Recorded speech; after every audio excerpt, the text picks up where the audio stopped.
Luke Tanaka joined by Ron Planz. Coach, a 10-6 loss to Wheaton, a very competitive game throughout, led 6-3 at half. How'd it feel to be leading against a top 10 team at halftime?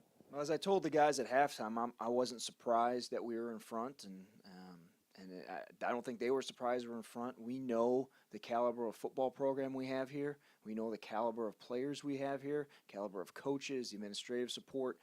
We know we're a top-tiered program in this conference, and when we play another top-tier program like Wheaton, those are the kind of games you're going to have. They're going to be low-scoring battles, fights, very physical type of games. So, yeah, 6-3 halftime lead. I wasn't surprised that we were at that point in the game, and I was excited for that second half. The defense really played, I thought, outstanding against Wheaton for the most part. The only touchdown they allowed was on a short field. It seemed like this defense didn't get a lot of respect outside of your locker room coming into this season. And the team as a whole, really, it seemed getting picked ninth in the conference. But you saw something, it seemed, different than what everybody saw outside of that locker room. What was that? Well, I think when you're around people every day, you get a good sense of who they are as individuals. You get a sense of their work ethic. And we're around our program all the time. And I think our players know the type of program we have. We as coaches know the type of players we have. We understand the type of support that the school gives us. So we knew coming into this season that we were going to have a great football team. The defense we thought would be really, really good. A lot of returning guys, a lot of seniors, a lot of guys have been playing since they were sophomores. Very physical, very prideful group.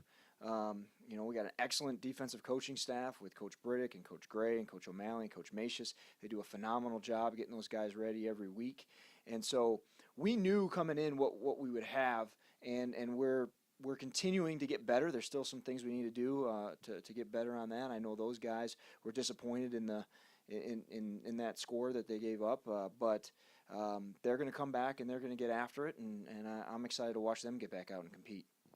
The offense struggled a bit against, also a very tough Wheaton defense as well. A couple of drives stalled in the red zone. What's it going to take to turn those field goals into touchdowns? Yeah, you've got two defenses that are probably two of the best in the nation, in my opinion. Wheaton's defense has always been top-notch, and I know the quality. We just spoke about the quality of defense that we have here. It was points were going to be at a premium, and they absolutely were.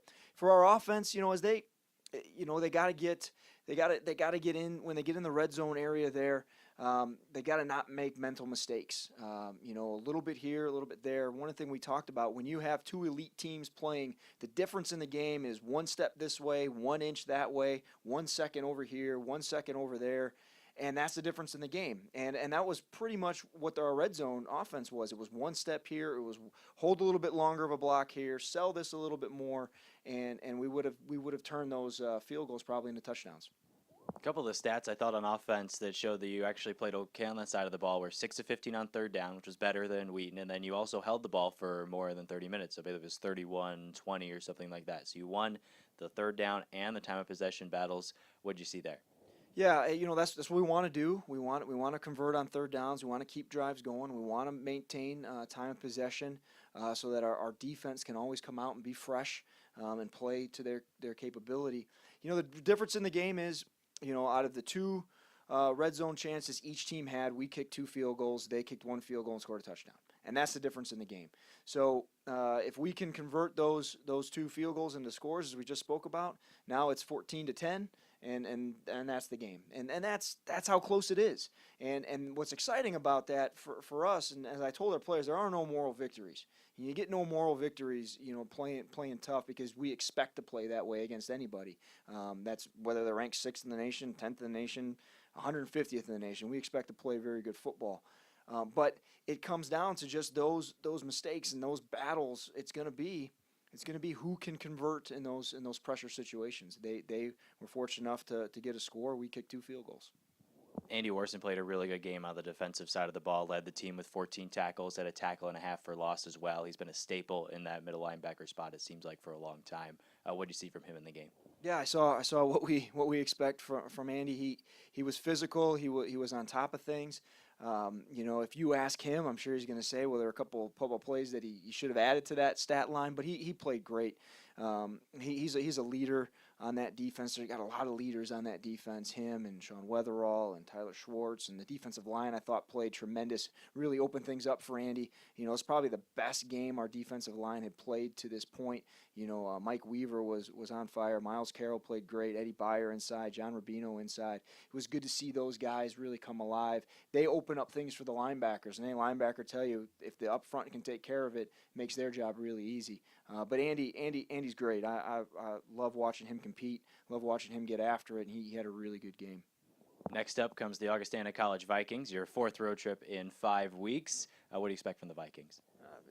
Same thing I probably say every week, a hard-nosed CCIW battle. Augie's a tough place to play. It always has been. They've got a lot of pride and tradition there. I believe it's their homecoming, so I know they're going to be jacked up and ready to go. I really love we had a great day yesterday with our guys coming off of the game on Saturday. I thought they came in with the right attitude and focus and ready to move forward, and I'm expecting a great showdown between two great CCIW teams. So it's going to be exciting. You need to tune in and watch this one. Check ElmhurstBluejays.com for the links to watch that one. Coach, thanks for joining me. I appreciate it. Thanks for having me.